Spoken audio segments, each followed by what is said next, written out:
Belakangan ini, wisata ke Turki menjadi sorotan masyarakat Indonesia. Mulai dari pesohor yang berlibur ke sana, hingga Kamu tahu pergi ke Kapadokia itu impian aku, Mas.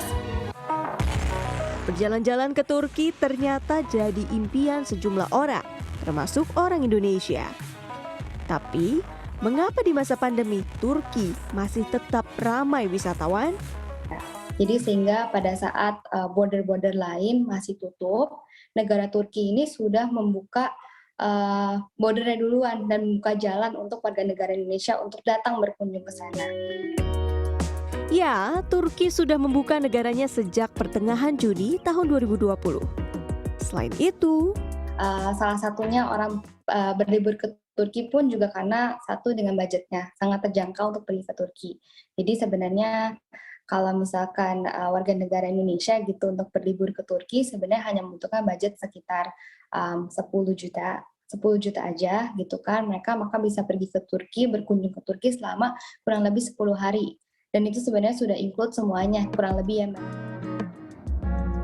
pada tahun 2019 pariwisata menyumbang lebih dari 12% PDB Turki.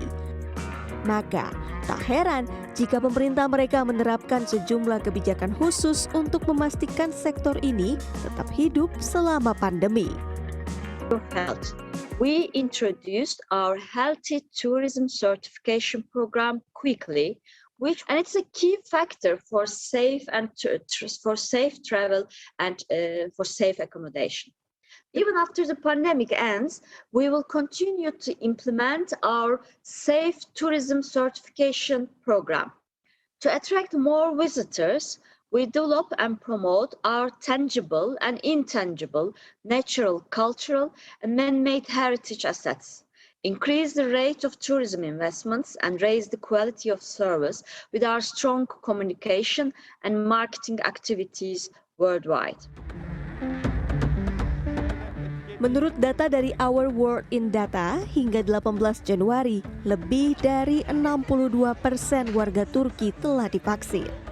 Walau demikian, dalam seminggu terakhir, angka kasus positif COVID-19 di Turki mencapai rata 60.000 kasus per hari. Menurut data dari Kementerian Kesehatan Indonesia, Turki menjadi salah satu negara penyumbang varian Omikron di antara warga Indonesia yang terpapar setelah melakukan perjalanan ke luar negeri. Namun, hingga saat ini, pemerintah Indonesia belum melarang kedatangan dari Turki. Menurut data dari Institut Statistik Turki pada tahun 2019, jumlah kunjungan wisatawan mancanegara ke negara tersebut mencapai lebih dari 51 juta orang. 3,5 kali lipat lebih banyak jika dibandingkan dengan kunjungan Wisman ke Indonesia di tahun yang sama. Memang pada tahun 2020 angka ini anjlok hampir 70% dengan jumlah kunjungan hanya 16 juta orang saja. Namun perlahan pada tahun 2021 angka ini kemudian naik dan sepanjang 2021 Turki menerima lebih dari 29 juta orang kunjungan wisatawan mancanegara dan pemasukan mereka dari sektor pariwisata mencapai 486 triliun rupiah.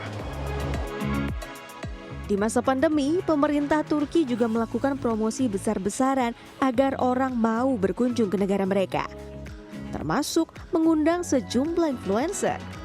Serta gambaran keindahan inilah yang turut mendorong minat berwisata ke Turki walau pandemi belum berakhir. Tim Liputan CNN Indonesia.